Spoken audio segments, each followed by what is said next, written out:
Match 2, current record 0-1. Easy keep. We got our tri-land, although it is white. We're not playing white. It's black and green. Keeping our Essence Scatter up for 2, which opponents never seem to play into. Play the Giant. Obviously, I just think that's a great 3-drop. Opponent will probably trade here if I attack, which I'm okay with, which could be wrong given my amount of recursion.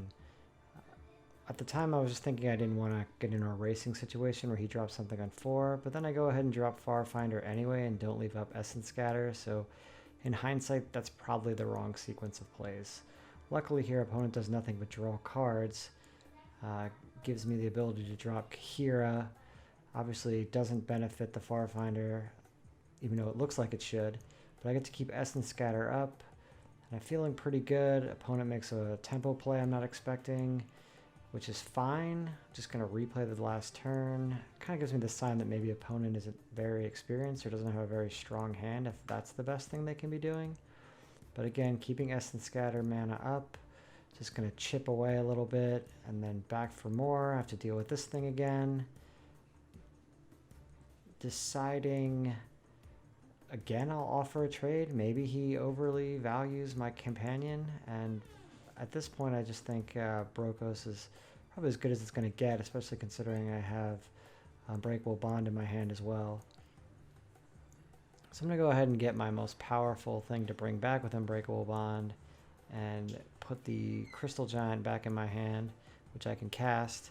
Again, not sure if this is correct. Should I leave up Essence Scatter? I felt that was too telegraphed, rather. So I opted to just play a very strong 3-drop, get something on board. Opponent's very scared of all my creatures, choosing to remove them. Getting these pauses, I was worried about Essence Scatter, but turns out he just had a Nightbonder. Again, feels a little out of place in his deck, so I'm not sure what exactly opponent's on. Then when he plays Springdrawn Trap, all the signs are kind of pointing to maybe my opponent's not very good at valuing some of the cards in the set. Playing a handful of seemingly weak cards for his deck archetype. Again, here's Bristling Boar.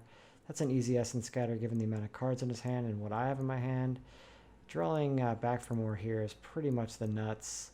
Gives me high confidence I'll be able to really just be cycling my creatures and outvalue him. Getting the Whisper, originally I think I thought about back for more, but this just seems great to get a card out of his hand. Turns out it was just a land, and his last card is a trick that really has no significance to the match at this point. So this feels like GG. Getting my Titan with him, no cards in hand. Fighting, attacking for 15, having lethal damage on board. Opponent takes one last look at his top deck, decides he's not having it. So this match, my deck did exactly what I wanted it to. I don't know if the early trades were correct, if I'm overvaluing my ability to grind out opponents with graveyard cards, or cards coming back from my graveyard, but it seemed to work. Would love some feedback. Appreciate you guys taking a watch, and we'll continue the video in the next match.